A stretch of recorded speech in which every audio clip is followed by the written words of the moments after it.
So to recap, the Progressing SDGs Implementation report has been developed by a group of civil society networks every year since 2016.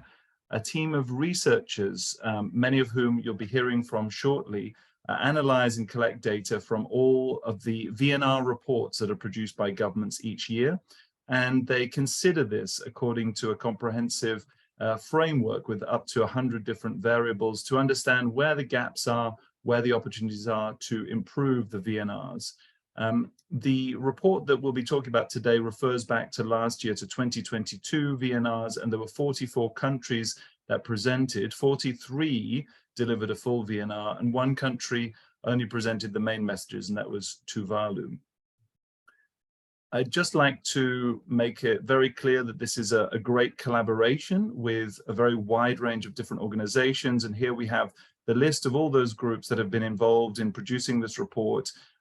Action for Sustainable Development, my own organization, but also the Arab NGO Network for Development, ANND, BOND in the UK, CEPE based in Colombia and across Latin America, Cooperation Canada, the CSO Partnership for Development Effectiveness, CPDE, Forus International, and you'll be hearing from them shortly, Global Focus, also the International Institute for Sustainable Development, IISD, Save the Children, again, you'll be hearing from colleagues at Save the Children, Site Savers, Together 2030, and World Vision International. So thanks again to everyone. It's been a really great collaboration.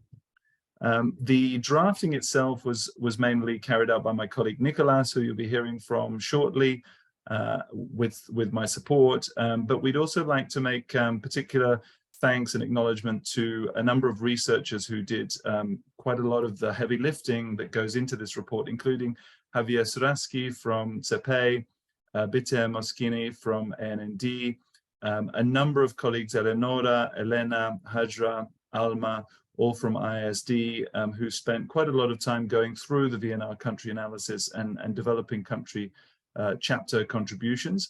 And then finally, we'll hear from very specific policy briefs in different areas. On the civic space side, Deirdre de Burka from Forus and Josefina Villegas from CPDE.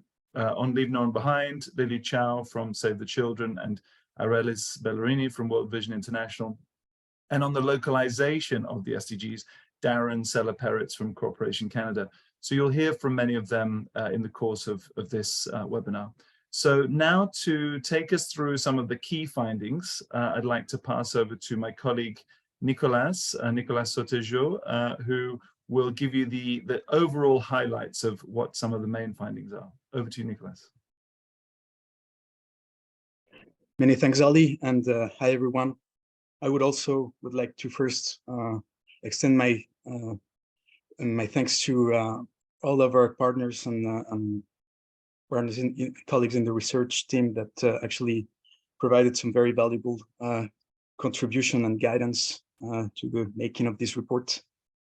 So as Ali mentioned, I will provide you with some of the key findings and also recommendation that stem from this 7th edition of the Progressing Report. But first, I would like to take you through some of the key elements that actually are give a structure to the report.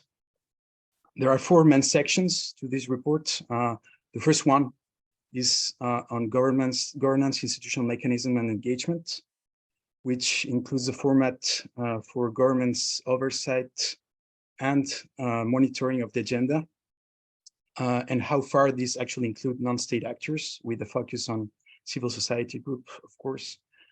The second section is on policy frameworks, which consider elements of baseline and gap analysis, policy coherence, as well as incorporation of the 2030 agenda into national policy frameworks. Then the third section is on implementing the 2030 agenda, which also includes the steps taken to implement the agenda, including awareness raising, localization, means of implementation, challenges and best practices, as well as focus on the principle of leaving no one behind, how it's actually applied in practice. And the fourth section is on reporting, which considers how far actually VNR reports actually link with the voluntary common reporting guidelines in order to ensure comparability. Next slide, please. So these are some of the 4 of the key findings that are included in the highlight reports that come from these the Progressing report, this edition. If you allow me, I will skip the 2 first one because we'll expand on that in just a bit. But regarding transformative principles of the 2030 agenda, has to be mentioned there has been some improvement or at least stability in the report's inclusion of information on key principles, mainly on the principle of leave no one behind and also on human rights approaches.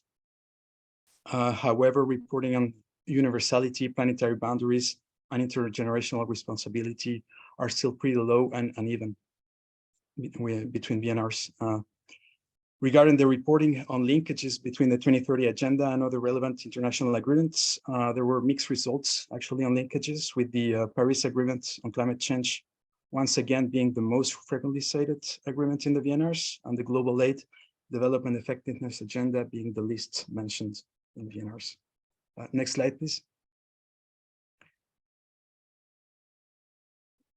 Yes, so these are the key findings, specific key findings for the governance arrangement and whole of society approach sections of the report. You should know that in 2022, 86% of countries mentioned making use of new or already existing councils or committees for SDG governance.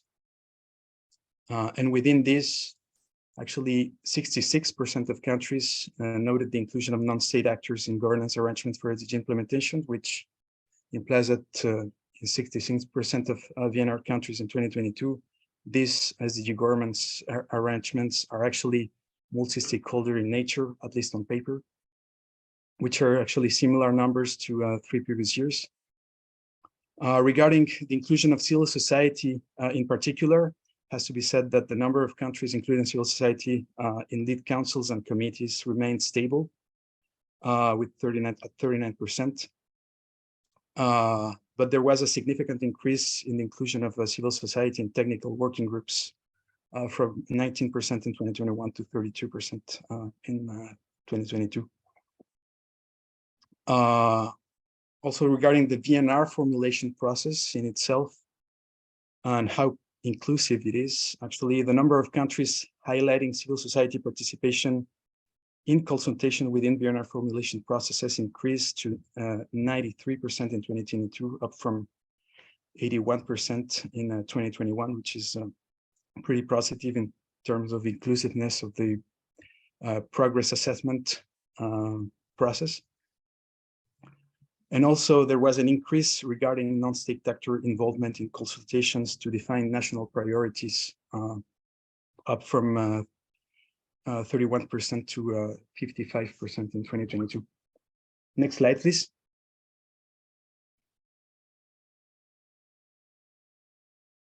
These are the key findings specific to the SDG baseline, gap analysis, national priorities, and integration into policy frameworks sections of the report.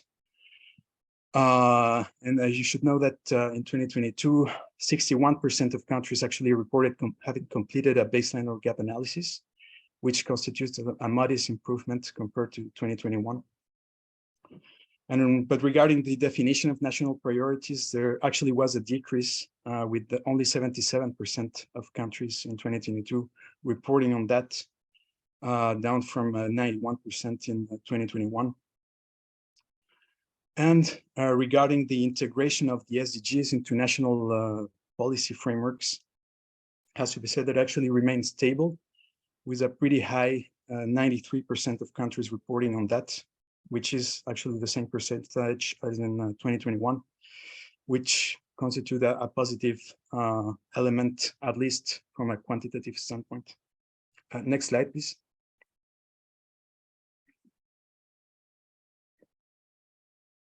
So this is the other batch of key findings that are included in the highlights. If you allow me again, I will skip the first partnerships and the follow-up and review because we'll expand on that in just a bit. But regarding common reporting guidelines for VNR processes, it has to be said that while most countries presenting VNRs in 2022 did follow the majority of the Secretary General's common reporting guidelines, there are still considerable gaps regarding the use of these guidelines, which undermine the valuable possibilities for greater comparability between VNR processes of different member states. Next slide, please, Ali.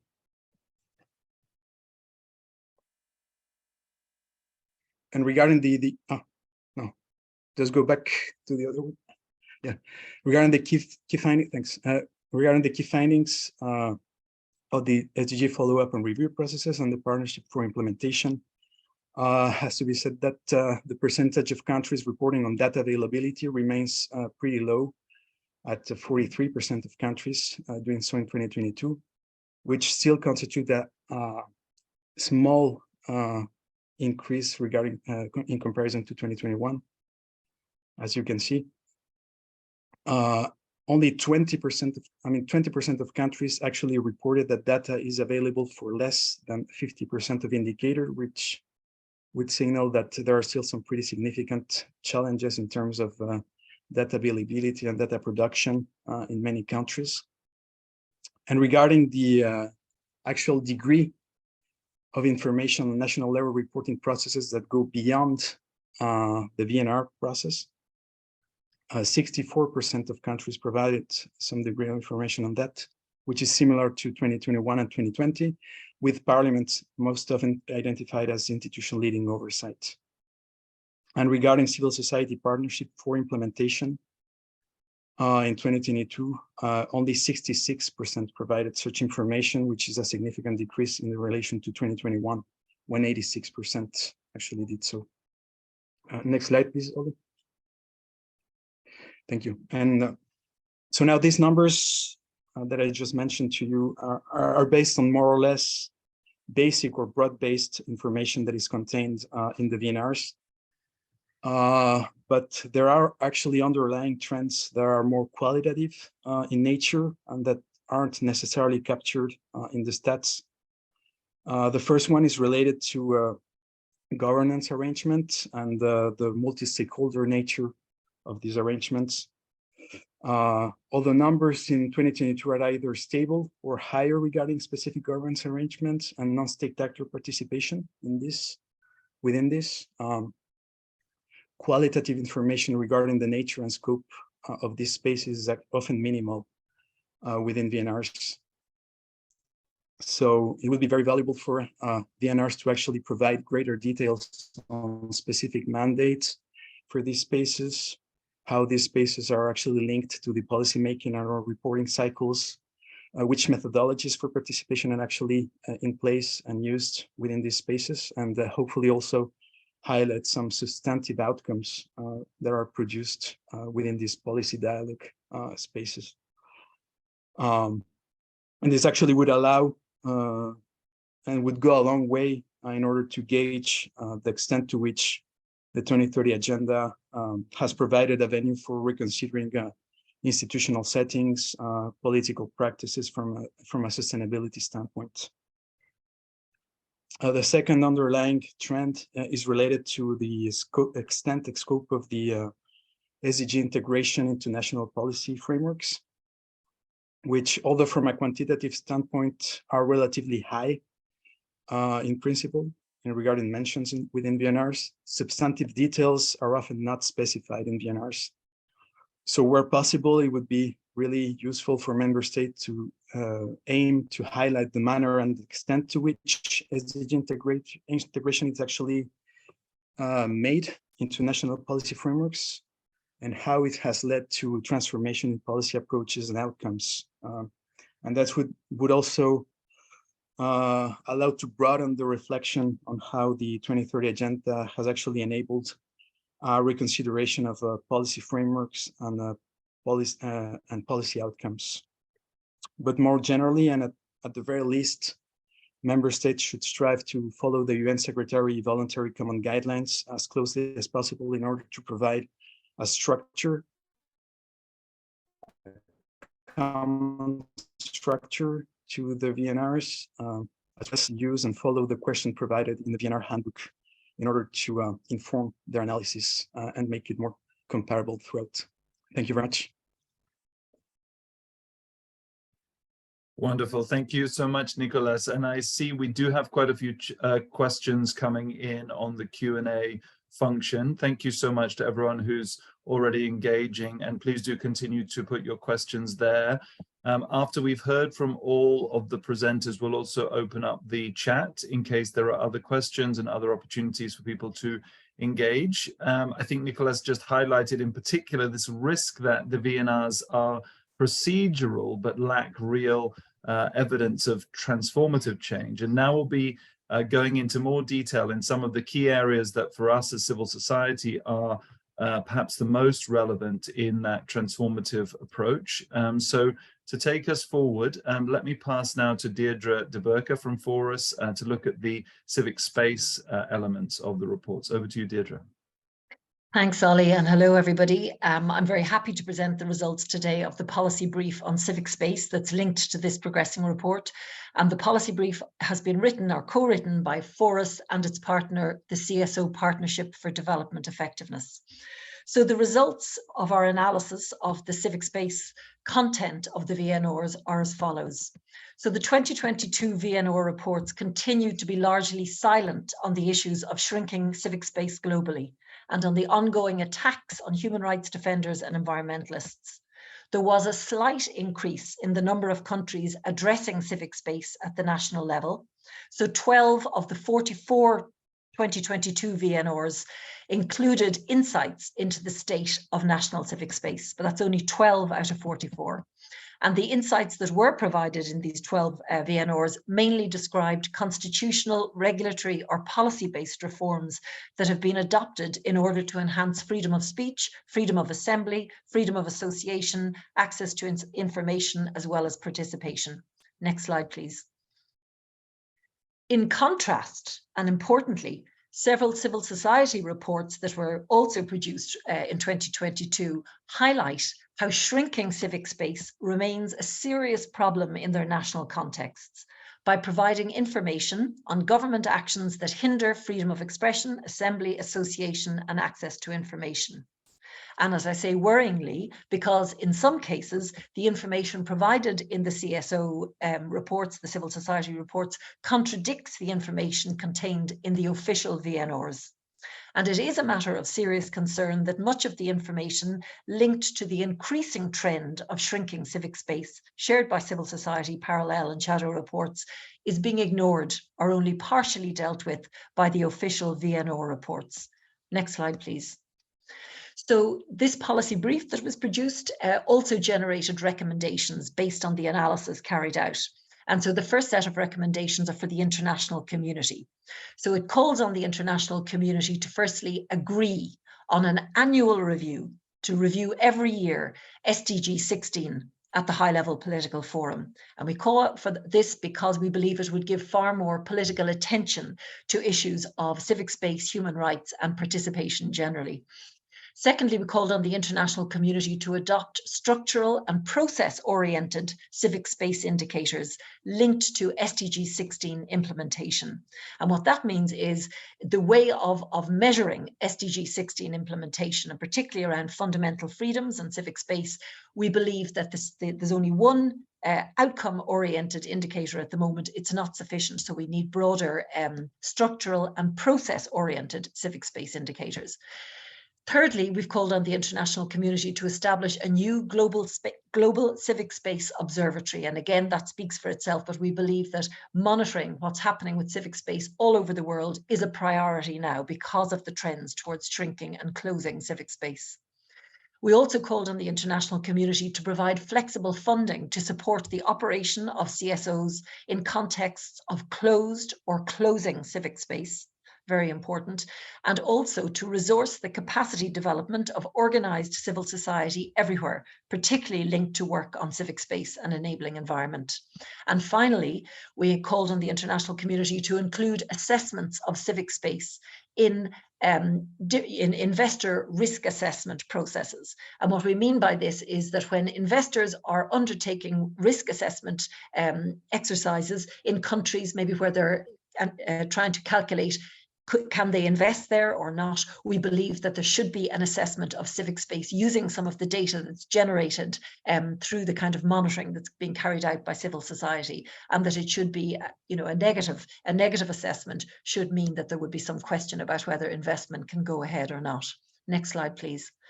And finally, we issued recommendations for national governments in this policy brief. And we called on national governments, firstly, to establish an enabling environment for organised civil society in their national context. We believe this should be a key policy objective of governments everywhere. Secondly, we called on governments to ensure open, regular and structured dialogue with civil society at the national level. We also called on them to report on national civic space trends in the VNRs that they submit to the UN High-Level Political Forum process, and also to support civil society reports being given recognition and status in the UN High-Level Political Forum process, because this is, even though a lot of parallel and shadow reports are being produced by civil society now, very high quality ones, they have no official status at present within the UN High-Level Political Forum process. We're also calling on governments to engage in peer exchange with other governments so they can share good practice on civic space issues. And finally, we believe that national governments should be able to access specific international funding linked to SDG 16+ to support implementation of key actions linked to civic space in their countries. So thank you very much for your attention. Sorry I had to rush through this, but I'm very happy to take questions or comments afterwards during the Q&A session. Back to you, Ollie. Thank you so much, Deirdre, and thank you for keeping to time. I think you've highlighted a number of very specific recommendations there, which I hope will resonate with many of those who are on the call. Clearly, this question of how we open up the space for civil society to have meaningful structured dialogue is really essential. And I think you've given some very clear suggestions on how that can be strengthened. So taking us further on, and please do continue to put your questions and comments in the question and answer function as we go along, and we'll come back for questions and discussions and hear from the panel again in just a minute. So if we can move on now to the next presentation, which I believe is Lily Chow from Save the Children, to look at the Leave No One Behind briefing. Over to you, Lily. Thank you, Ali, and hello, everyone.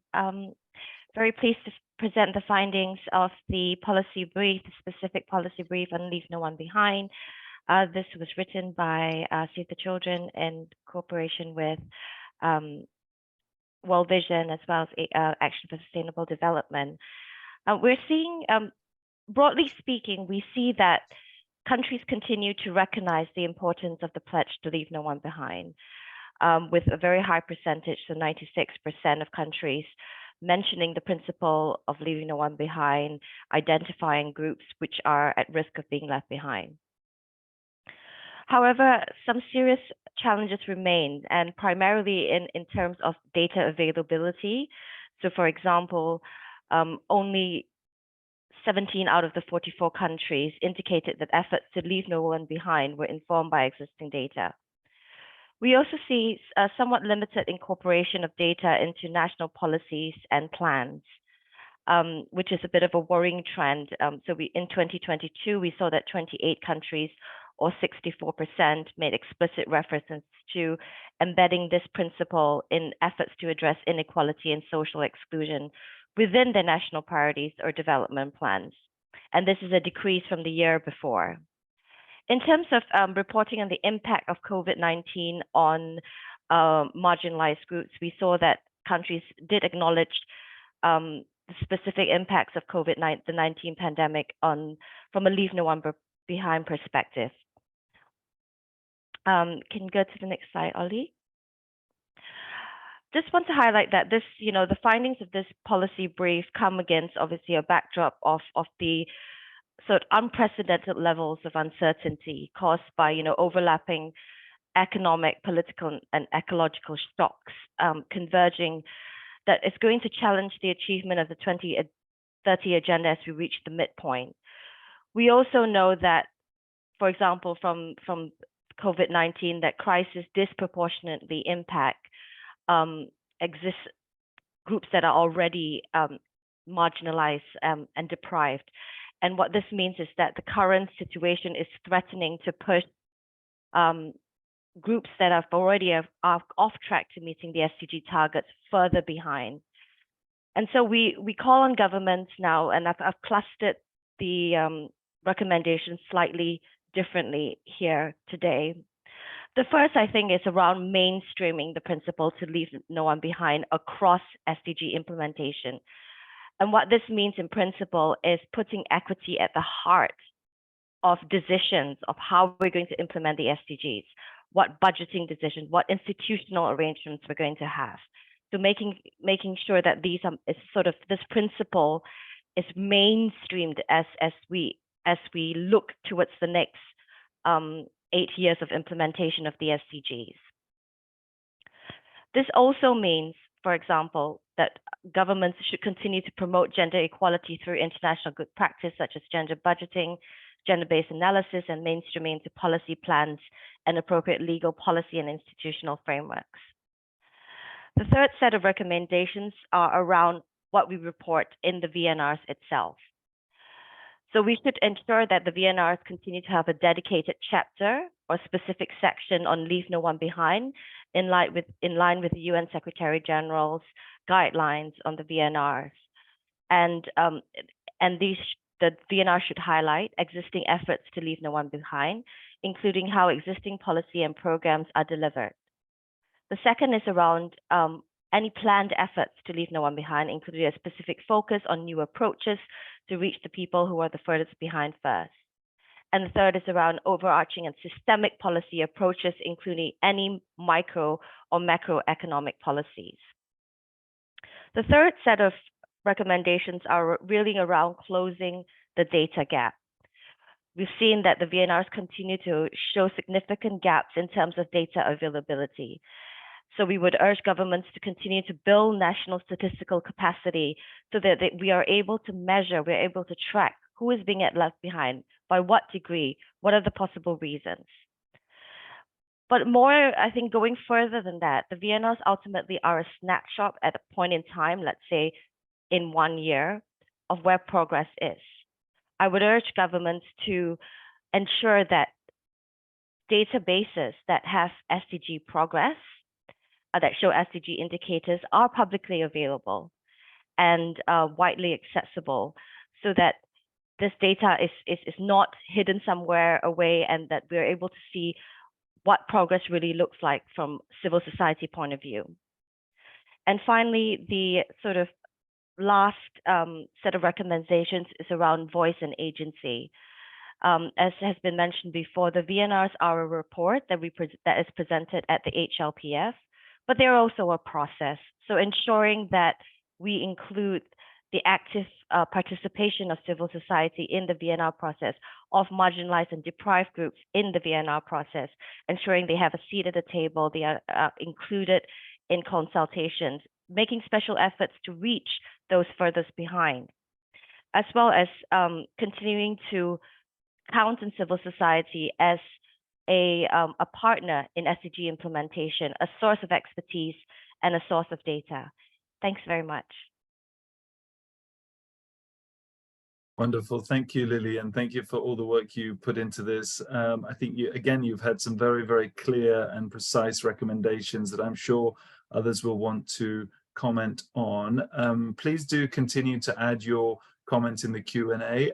There is also a hand raise function. I see we do have 1 or 2 hands being raised, so please do feel free, if you're joining us as a participant, if you raise your hand, we have one more presentation to go, and then we'll make sure to take perhaps 2 or 3 comments directly in. So if anyone would like to make a comment or ask a question, please raise your hand.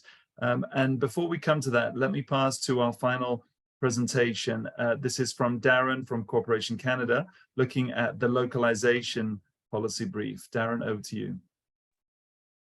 Great. Thank you for having me, and I'm glad to see so many participants here on the call.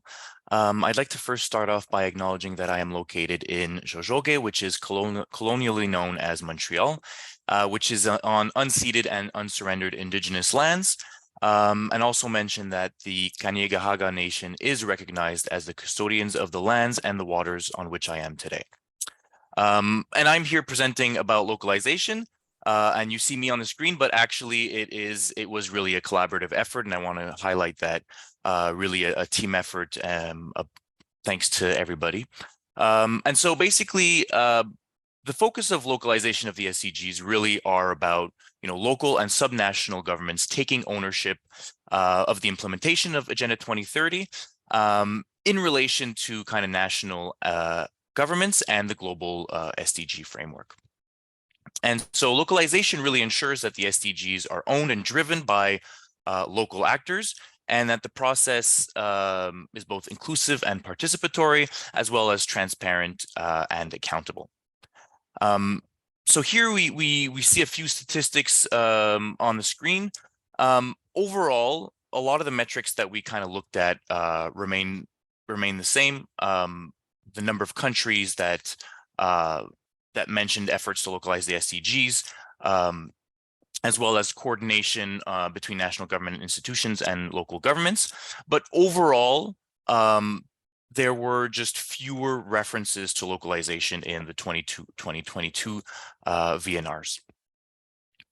I think that also one thing that's really worth mentioning is how fewer countries really mentioned voluntary local reviews, which went from 36% to 16%. So on the next slide, you can really see that there was an upward trend in the number of voluntary local reviews, which is a similar exercise as the Voluntary National Review, but carried out by local or subnational governments. So there was really an uptake, since 2020. But that has dropped off dramatically in 2022. We still remain at a higher level than we were in 2020, but it has dropped off significantly. Please keep in mind here that the number of voluntary local reviews is not the number of countries that have produced it, where multiple subnational regional governments can produce, within the same country, can produce voluntary local reviews. On the next slide, now I'm going to go right into some of the recommendations, given some of the time constraints. The policy brief that we wrote here gave a few recommendations. So first, the ones around for some of the national governments.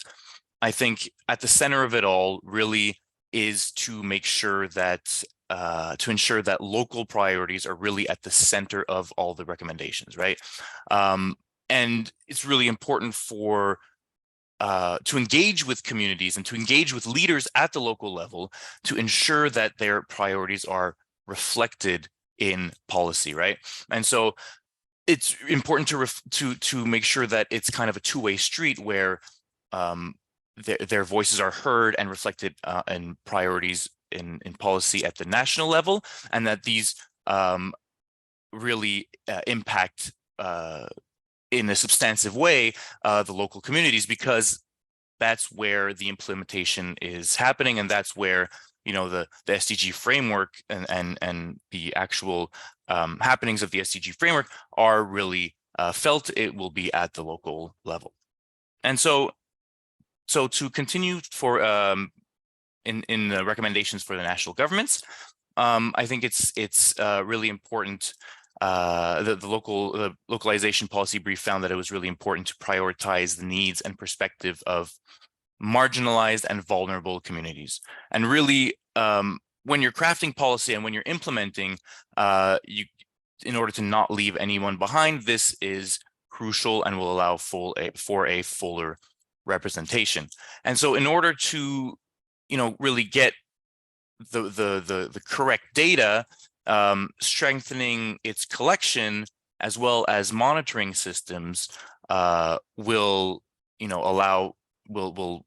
is crucial to this, and to continue to have some flexibility to adapt to changing local needs through strengthening of monitoring systems, robust monitoring systems can allow for this, and it's crucial to do so.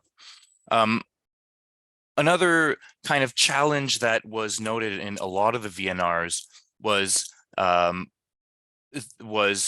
that local investment was not present at the level at which it is needed to have substantive change, right? And so encouraging the local private sector to invest in local sustainable development initiatives is key, and it's important for governments at all levels to kind of make sure that the infrastructure and that the proper business environment is there to facilitate this recommendation to be implemented. And finally, for the last thing on this slide is just one more thing, is to really a big part of the success of localization of the SDGs lies in the inclusion of efforts at the local level as part of the 2030 agenda in its implementation strategies, and to strengthen coordination with local governments, local institutional structures, capacities, and resources. And finally, on the last slide, just to take a kind of a step back with the recommendations on the next slide. I think that it's really important. I think that we've kind of mentioned it, other people mentioned it as well, but it's really key to implement all of these recommendations is to leverage the right technology and leverage technology, and also be cognizant of the realities on the ground, and to leverage the right technology that reflects the proper situation. And the last one is kind of a recommendation for civil society as well as others, is to really advocate to make sure that local and regional reporting tools such as the voluntary local reviews are given adequate space at the high-level political forum, where they're not only acknowledged but also given legitimacy, and they can become truly useful tools of reporting, and can lead to increased ownership and the proper sharing of best practices at the local level. So thank you very much for listening in, and I'll give it back to you, Ollie. Fantastic. Thank you so much, Darren, and thank you for taking us through those key points around localization. So you've heard now from the overview that Nicolas provided initially. You've also heard about some of the specific areas that we, as the kind of team that was putting this together, thought were some of the key issues for civil society in terms of civic space, in terms of leaving no one behind, and in terms of localization. At this stage, we'd like to open it up for any comments and questions. So I'm going to stop the screen share, and I'm going to invite the panelists who've spoken to come back onto their video. And in the meantime, I'm just looking to see who we have who's asked to speak. I can see that Jean McLean has her hand raised. So let me go to Jean. We're just going to open up your mic. So Jean, you should be able to talk now. Please go ahead.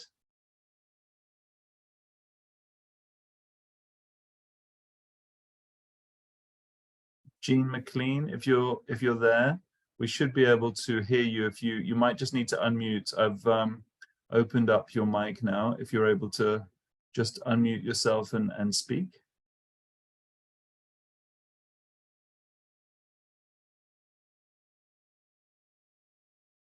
Doesn't seem to be coming through. Let's try Andrea Vieira. I also see your hand raised. It should be possible for you to unmute now. Please go ahead, Andrea. Hello, can you listen to me? Yes, we've got you. Hi, good afternoon, everyone. Thank you for letting us participate in this webinar, and to all the panelists. I heard Darren speaking about engaging the local private sector, and I would like to know, how are the corporate actions and efforts for the achievement of the SDGs being accounted, if they have any participation in these voluntary national reports? Great, thank you, Andrea. We'll come back to Darren in just a minute. I see we also have Dino Palacios. Dino, if you can unmute yourself now, you should be able to speak. Please go ahead.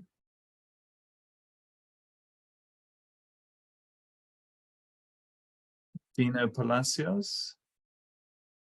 Otherwise, let's try again with Jean. Jean McLean, are you able to unmute yourself now? I think we have Dino. Okay, let's go first to Dino. Please go ahead. En español. Pero a ver, te están activando el audio. Hola. Sí, Hola. por favor. Buenos Bienvenido. días. Estamos, sí, Dino Palacios e Iris Good morning. Bautista. Yes, this is Dino Palacios and Iris Bautista in Bolivia. We're very happy to see Nicolas and Deirdre. Estamos aquí charlando con Dino. So Primero, we're here talking to. agradecidas por todo el dato y la información que nos prestan. Y la pregunta en concreto era ver, al momento de escuchar a Deirdre, pensábamos que incluir en este tema de cómo es el estado de situación del espacio cívico en todos los informes es fundamental, porque nosotros a veces tenemos dos informes separados, hacemos un informe de situación y hacemos el informe luz. Entonces, tal vez la sugerencia solo era de que podríamos tener como un formato global, ¿no? Referente, algo así que nos lleve a poder llenar de mejor forma estos informes luz, ¿no? Desde la sociedad civil, donde esto del espacio cívico, mostrar, ¿no?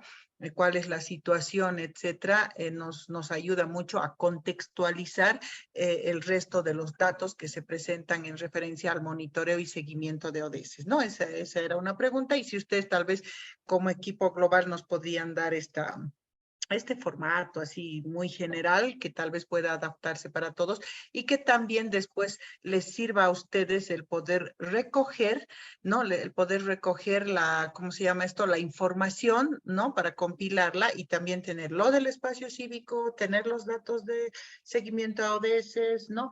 Y esto del ODS 16, poderlo cruzar, etcétera. Entonces, solo eso era un comentario y muchísimas gracias. Estamos agradecidos por la información recibida. Gracias. Muchas gracias por la participación. Wonderful to have you here with us.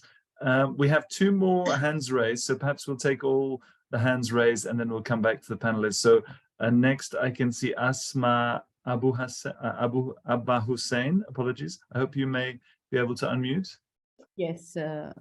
Good afternoon. Thank you very much. It's very important webinar.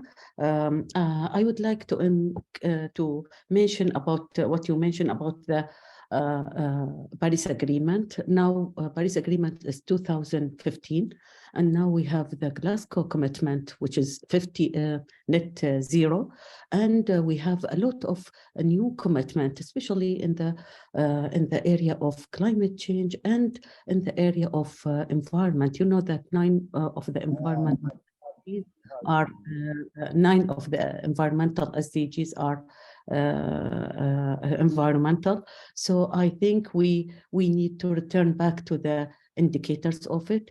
The most important one is the environmental performance of the countries, which has 40 indicators about the different area of environment. Just mention in the report what is the rank of this country in the EBA will increase their performance in it. We have the outcome of the biodiversity COP15 in Montreal this year. Last year or in December it was. This one it has a new target indicators of 30 by 30, increasing the protected area from 10 to 30%. So we have a new development in the environmental science. It needs to be mentioned, even not to be taken, but mention it as a name in the VNR. It will encourage them in the next cycle to improve it and to give more attention to it. Thank you very much. Thank you. Wonderful question and a very good point. We have one last question to come in. Nick Thorne has a hand raised. Nick Thorne, if you're able to unmute now, please go ahead. Yeah, thank you. Thanks for the presentation. It's really interesting. Yeah, it was interesting to see the data you were showing from in quite a few instances of the decrease in the number of countries able to report on the number of indicators between 2022 and previous years. I was wondering to what extent you think that's linked to the pandemic, Perhaps not, given that if it's a decrease in 2021, actually, you know, pandemic was clearly in full swing then as well. But the extent to which COVID could either be a legitimate reason, or whether there's an extent to which it could also perhaps be used in certain countries as an excuse. It's maybe not a legitimate reason, but yeah, kind of how that plays in terms of reporting on the SDGs. Great point. The sound was a little bit crackly, but I think we understood the point that how far has this decrease been due to the COVID pandemic? And, you know, is that a legitimate reason for some of the drops that we've seen? Great questions and great comments. Thank you to everyone. Perhaps we'll come back round now to Deirdre, and then to Lily, and then to Darren, and then back to Nicholas. Deirdre, over to you. Great, thanks, Ollie. And I'll respond, I think, to Dina's question, Dina from Unitas in Bolivia. So a very good comment about Dina strongly supporting this idea of a sort of a global report on civic space. So, and talked about maybe how this could be achieved. And, you know, as you see, Dina, we did put a recommendation about establishing a global civic space observatory, because we really believe that we won't be able to put pressure on governments or on regions, in fact, until we have what we call comparable data, so that the information, the data that's been collected by civil society in one country can be compared with that that's been collected in another country. And, you know, so we are a good bit away from having a global civic space observatory, but I'd like to share with you some information about some funding that the European Union has made available recently. So the EU is a very strong supporter, as you know, of human rights and civic space, and it has recently put out a call.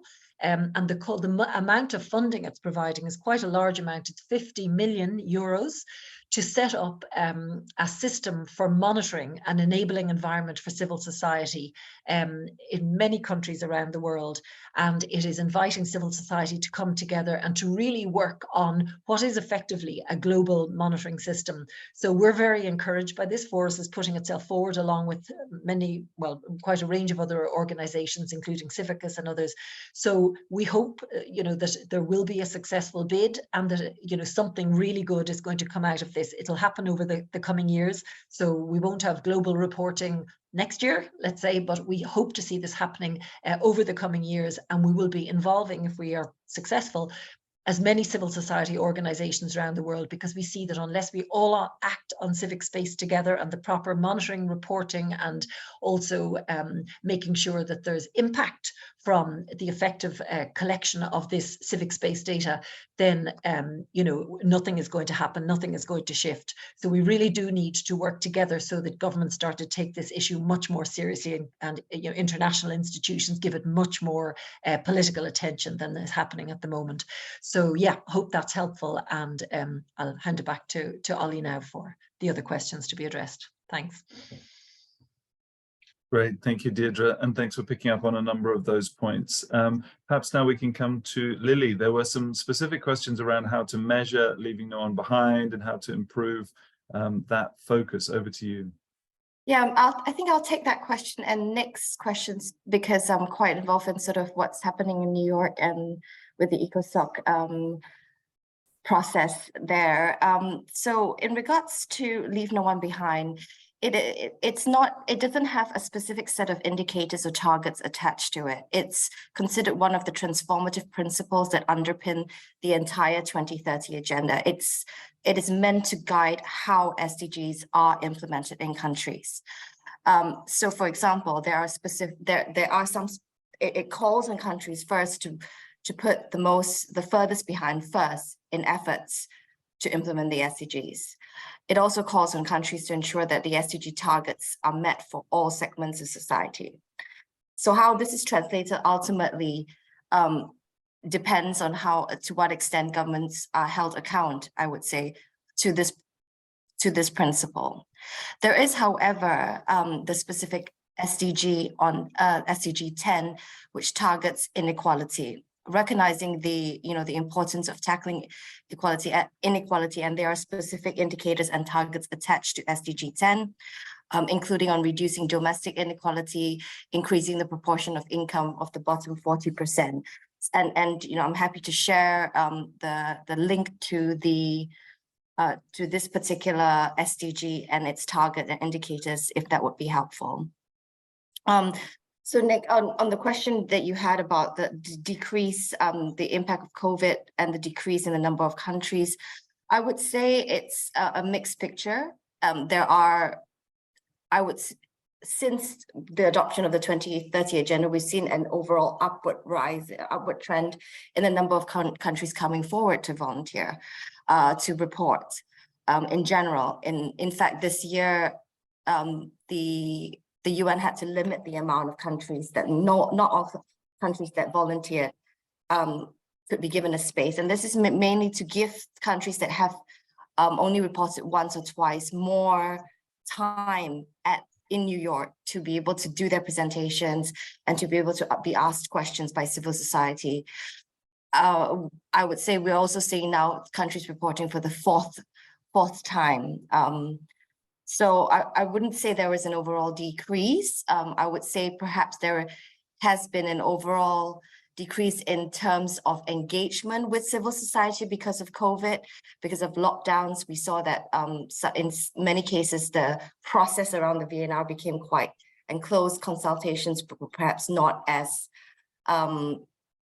wide as they should been. But there were also cases of countries that took the extra step and, you know, reached out to communities via radio or WhatsApp. And we're seeing, you know, exciting kind of initiatives like that. So I would say it's a bit of a mixed bag.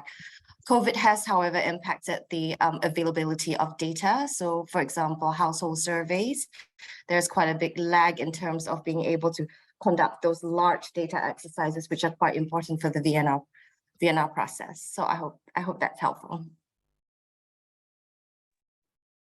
Thank you so much, Lily. Yeah, and I think this question around the long tail that we're likely to see from the COVID pandemic is something that I'm sure will be visible over the coming years as the impacts in terms of healthcare, but also education and many other outcomes will likely continue over the coming years. So that's definitely something I'm sure we'll continue to watch and evaluate in the future versions of this report.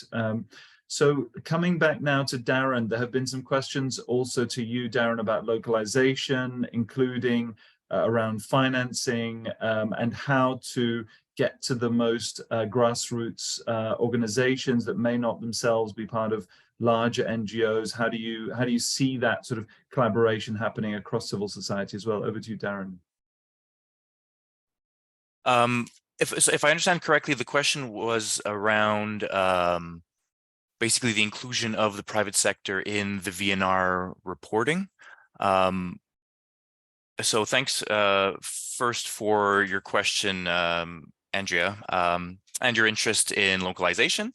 And so basically, I included it as a recommendation because a few of the reports highlighted, you know, this as a challenge that they were facing, really, to kind of include the private sector in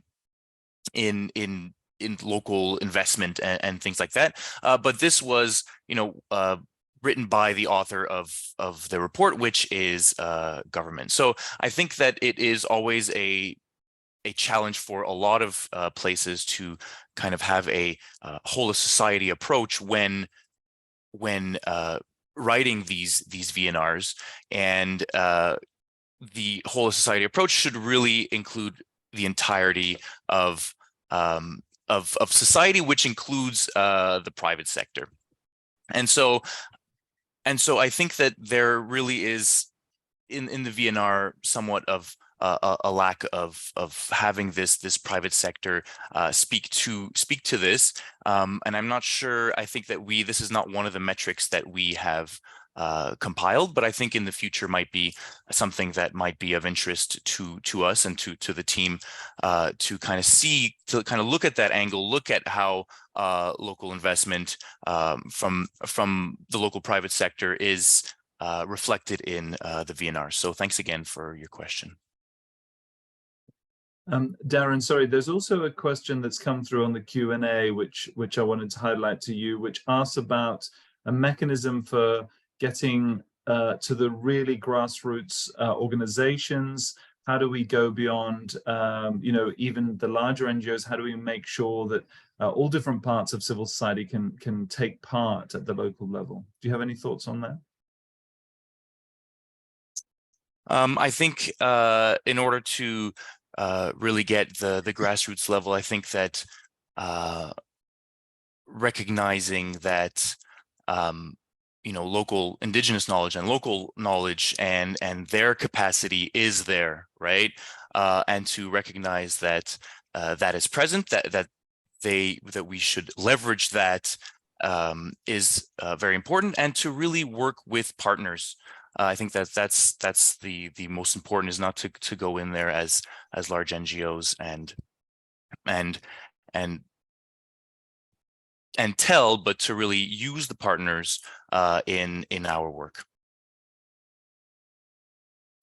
So working in collaboration, absolutely, yeah, and finding different ways of collaborating. There have been a couple of points also raised in the Q&A precisely about Indigenous knowledge and about Indigenous land rights, and we recognize that that is a crucial element for so many of the VNRs, and it really does make sense, as you say, to build on the traditional knowledge that exists and ensure that spaces are open, that people feel safe and comfortable and able to engage in different ways on the VNRs. So thanks again to Darren. We are running out of time, as we often do with these very detailed discussions. So Nicolas, I'm afraid you only have a couple of minutes to try to respond to quite a number of questions, but perhaps you can pick one or two of the most specific ones. Over to you, Nicolas.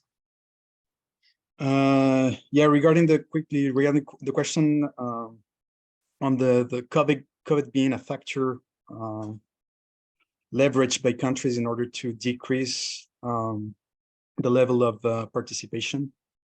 I think from the 2022 VNRs, that picture is a little bit more mixed than in 2020 and 2021, because in 2022 there was an increase in consultations, for example, regarding the VNR process in itself, but a decrease at the same time in consultations regarding national priorities, for example. So, and there was a decrease overall in countries actually reporting on the effects of COVID in their own national processes. So I don't think that COVID played such a huge factor in 2022. I think the increases or decreases stem more from political factors than actually from COVID this time around.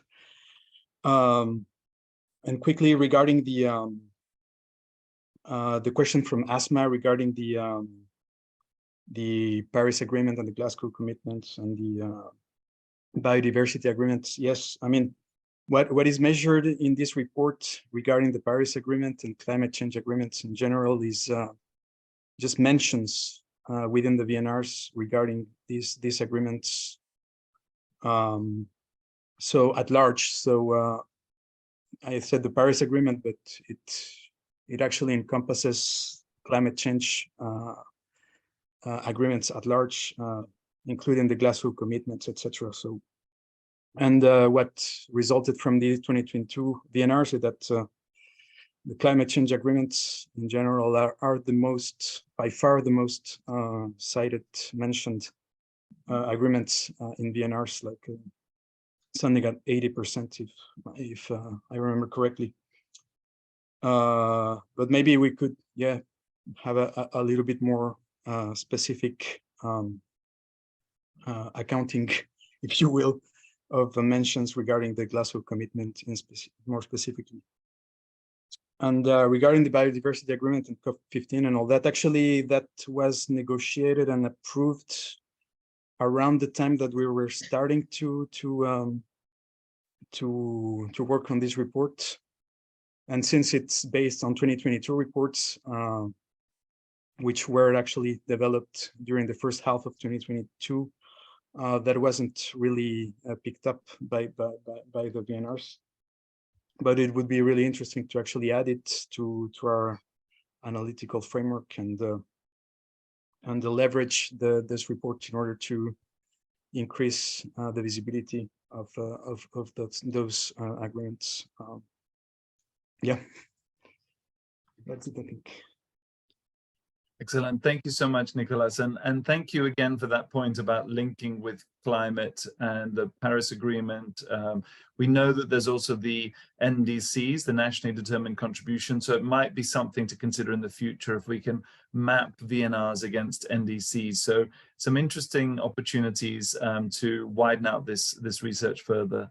Thank you again to everyone who's raised their questions today. And I'm sorry we haven't had time to take more questions. I know there are more questions in the chat, but as always, we are pushed for time, but we'll look forward to continuing the discussion in other ways, and we'll make sure that we put the link to the full report, and we'll also email that around to everyone. But now to take us on to the second panel, I'd like to pass over to my colleague Deirdre from Forus, who'll guide us through the remaining session. Over to you, Deirdre. Thanks, Ollie, and thanks to everybody for putting interesting questions to us and so on, and we will have time to reflect on those further. But we thought for this session, we have only 30 minutes left, that it would be good to invite a number of speakers with a lot of experience of VNRs to actually reflect on the findings of the report and to try to relate it to their own experiences. So the first speaker we have today is from the government of Ghana.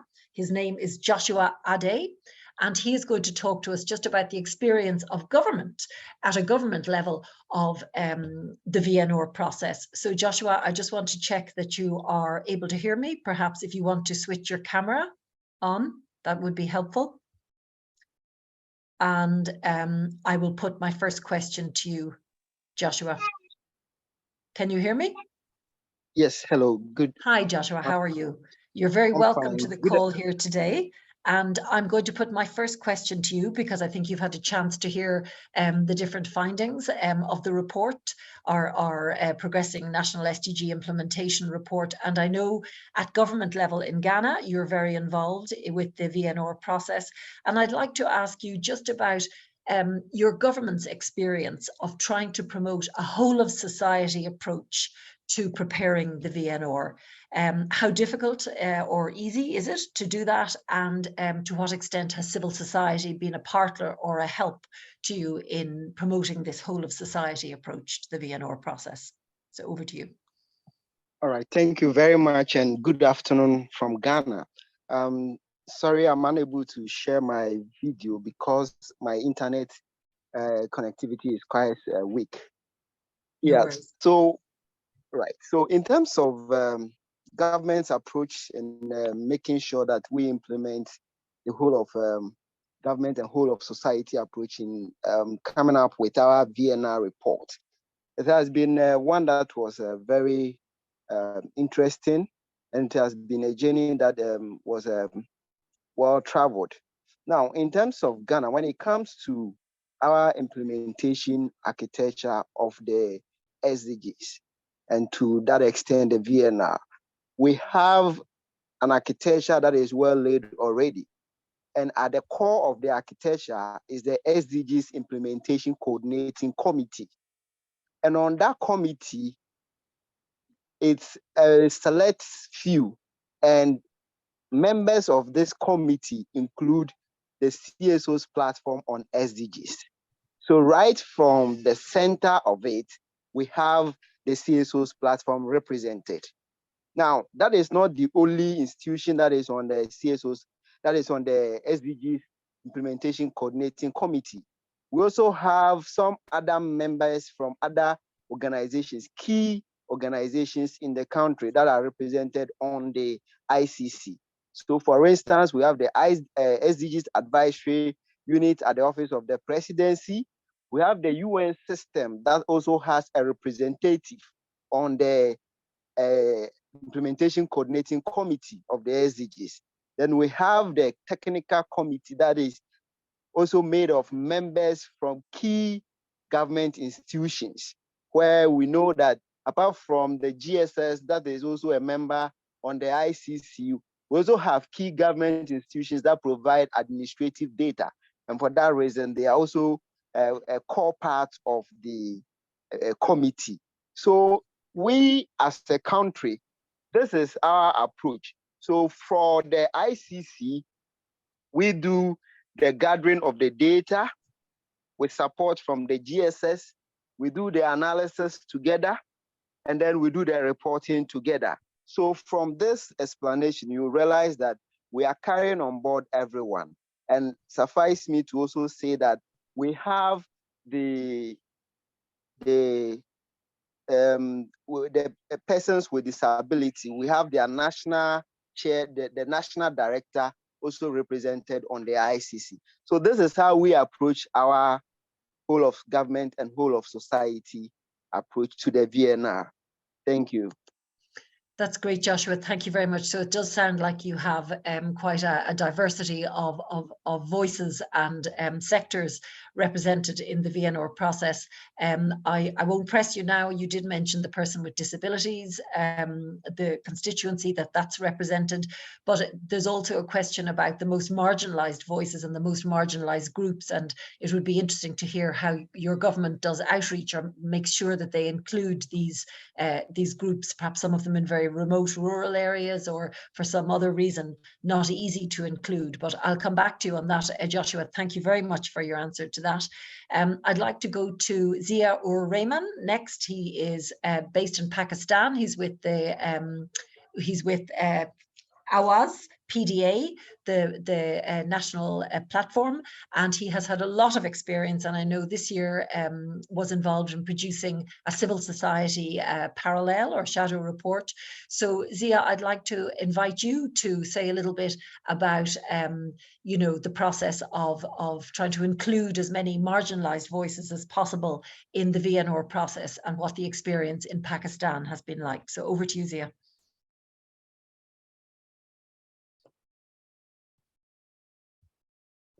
Zia, can you hear me? Yeah. Thank Great. you very much for inviting me for this very important webinar. Pakistan Development Alliance has produced 2 reports this year, last year at the time of voluntary national review process in the country. One was on like spotlight report on SDGs, and the other was voluntary local review process that we did.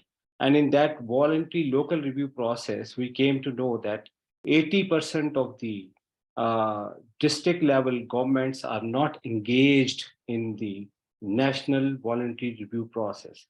To me, this leave no one behind principle has become a cosmetic principle for our voluntary national review reports.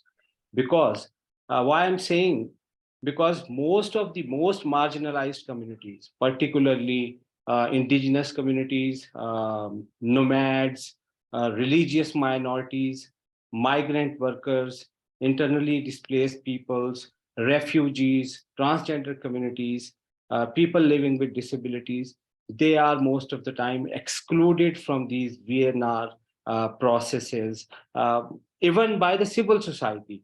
Because if I talk about the spotlight report that we produced, we could not reach out to the refugee communities. We have around 4 million refugees, Afghan refugees in Pakistan. They are living in Pakistan for the last almost 5 decades.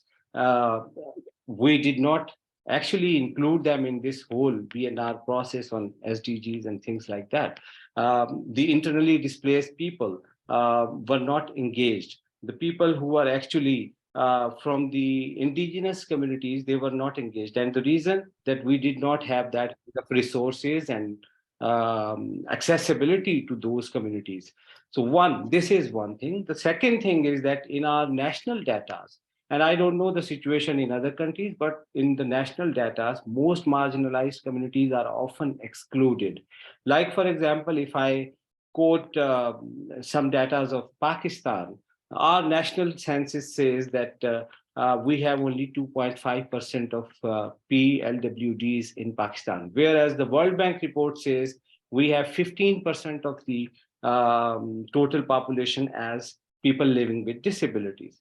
Our census, national census says that we have only 10,000 transgenders, whereas the transgender communities, they are saying that we are much more than that, almost 500 times than they are actually mentioning in the census. Almost 1.3 million women do not have their national identity cards, so they are excluded. So in most of the processes, these communities are left behind. And much more than that, like we did this process, spotlight process through online surveys and couple of consultations. So what happens that millions of people and their representatives and even the community-based organizations are excluded from this process, who are unable to be connected through the digital means because of the lack of digital accessibility to them. Number one. Number two, even we have included civil society organizations and the government officials. They were included from the national and the sub-national headquarters. What about those districts which are far-flung districts? So in most of the VNR processes, even in the region, I have observed that most of the civil society organizations and the governments actually exclude the far-flung districts, their communities, and finally, I think that this VLR process is not being carried out anywhere while doing this voluntary national review processes. So it's important to ensure the leave no one behind, to ensure that no one is left behind. I think it's important to conduct the voluntary local review processes at the local level prior to the voluntary national review processes. Thank you. We have the reports available with us. I will share with you in the chat box if you can, and we can circulate them afterwards. And thank you so much, Zia, for very interesting. And I think the note that you finished on there, you're emphasizing the importance of the local level, and that fits very much with the earlier presentation by Darren, that you're saying that before the VNR process, which is kind of a national process, happens, that the process should start at the local level first, and the district level governments and other bodies should be involved at the local level in the preparation for the VNR. So thanks very much for that, Zia. And I'm going to move now to our third speaker, who is Thomas Alstad, who is the Interregional Advisor for Sustainable Development Strategies, Economic Analysis and Policy Division in UNDESA. So Thomas, over to you. And I'm going to ask you pretty much the same question, but maybe looking, for some ideas, some strategies. How can a whole of government approach and a leave no one behind, the leave no one behind principle, how can it be better promoted in terms of VNR processes generally? So over to you, Thomas. Thank you, and also thanks for giving us this, giving me this opportunity to speak. Let me just first, as a point of clarity, what I'll say is based on the views of something called the Committee for Development Policy, which is a subsidiary body of ECOSOC, but it consists of 24 members appointed largely from civil society, but appointed by the Secretary General. So it's important to note that this is independent advice. It's not the independent views. It's not the views of the organization I represent, the UN.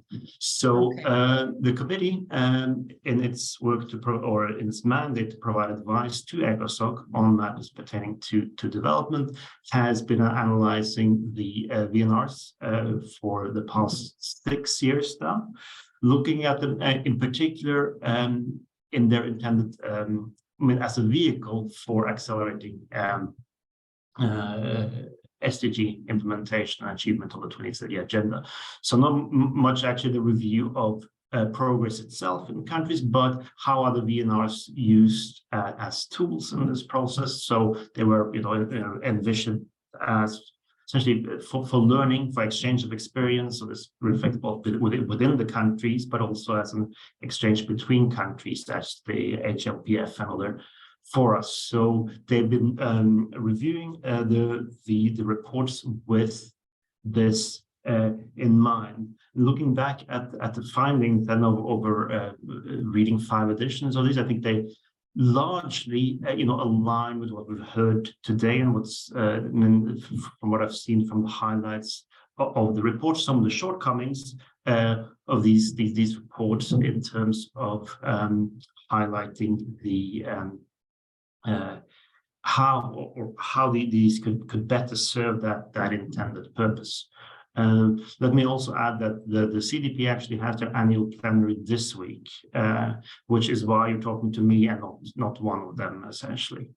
But let me touch on a few things, and kind of try to come back, hopefully, to a couple of the topics that were brought in earlier.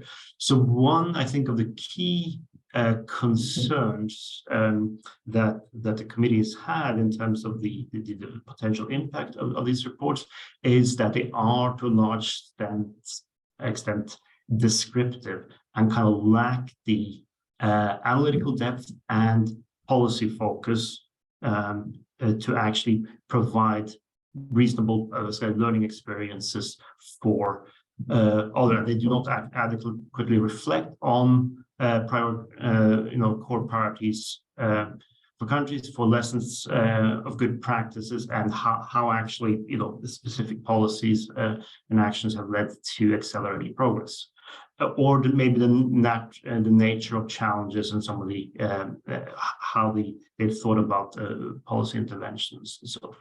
Another aspect is the disconnect between the transformative ambition of the agenda and the implementation efforts, and that the VNRs simply don't reflect the scale of effort needed to meet those ambitions, and that they tend to focus on or treat issues superficially and not look at, for instance, root causes of inequality. So talking, for instance, about leaving no one behind that we talked about earlier, there's often references to transfer payments and so forth, but not looking at the root causes of inequality, not looking at reaching the furthest, not necessarily looking at reaching the furthest behind first, and also not considering the option that policies may push marginalized communities further behind.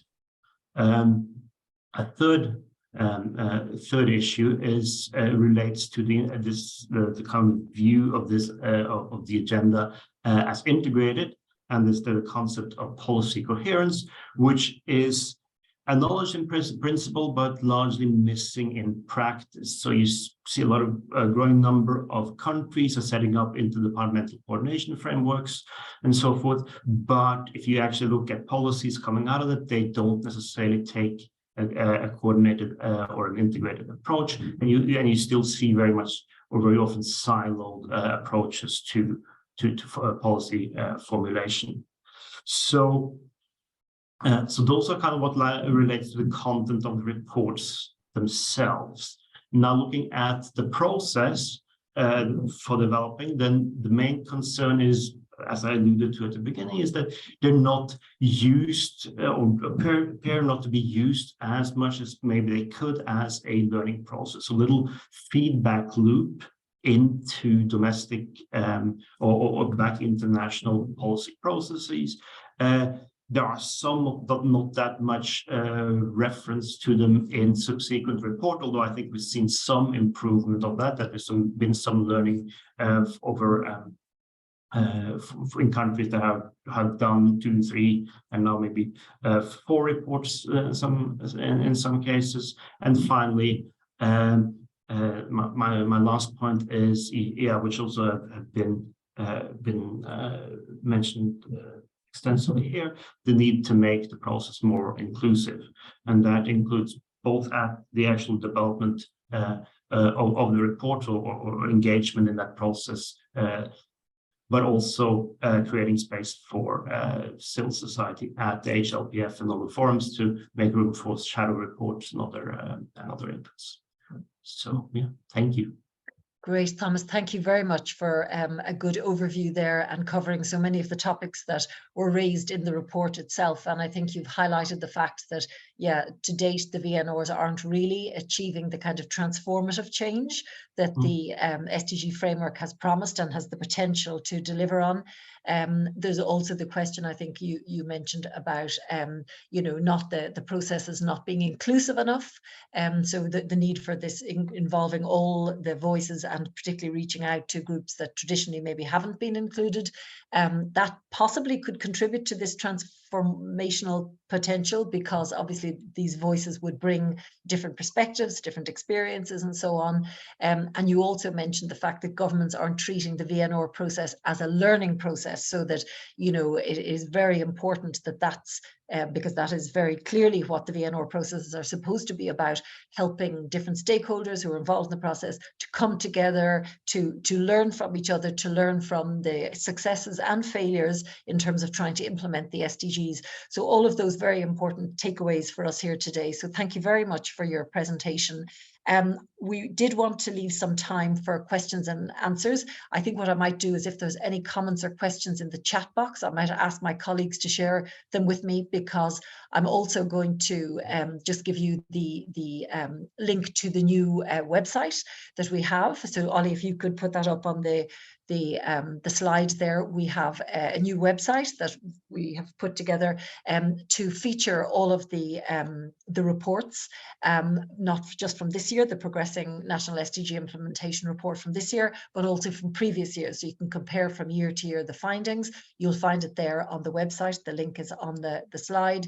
And I'd also like to ask people before they leave, we have what we call a micro survey. It's a survey that takes about 2 minutes to fill out.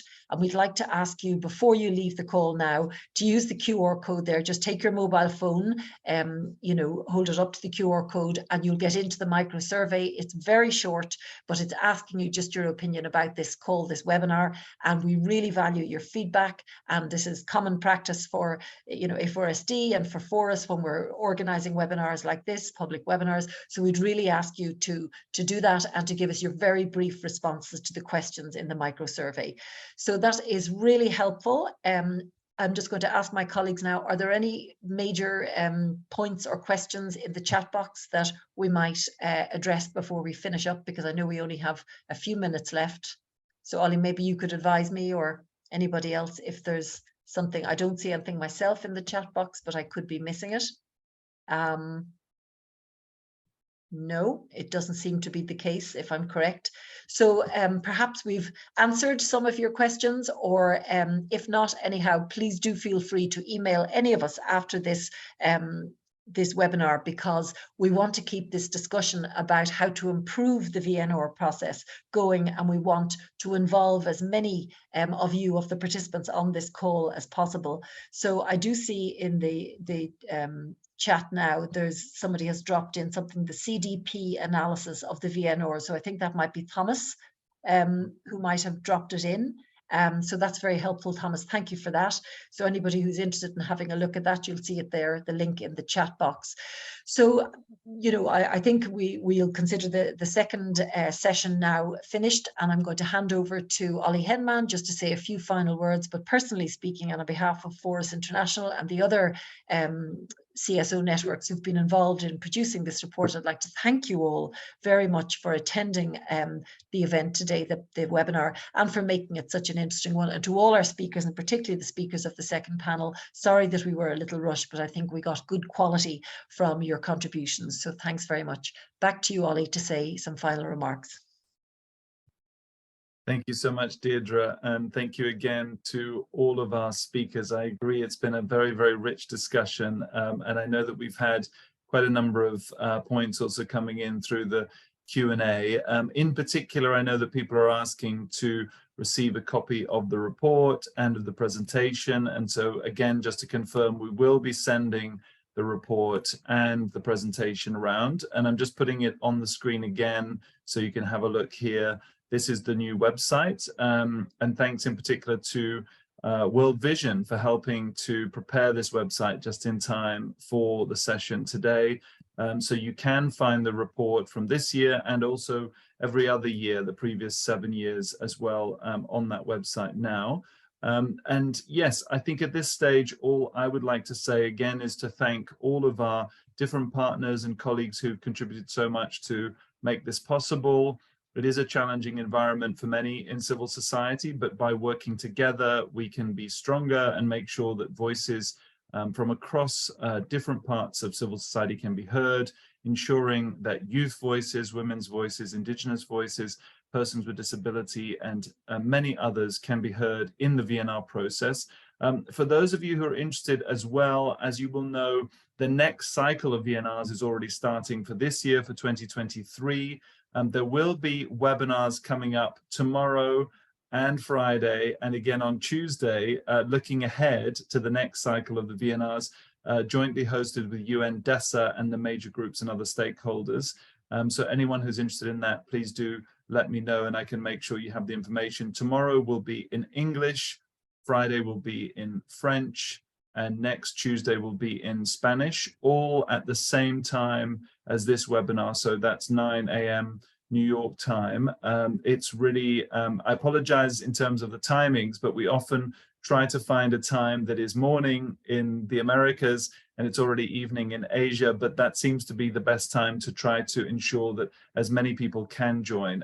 So thank you again to everyone who's contributed to this, to all of our colleagues from NND, from Bonn, from CEPE, from CPDE, from Cooperation Canada, from Forus, from Global Focus, from ISD, Save the Children, Site Savers, Together 2030, and World Vision, and from ourselves at Action for Sustainable Development. Thank you once more and look forward to keeping in touch with you in the future. Thank you and all the best.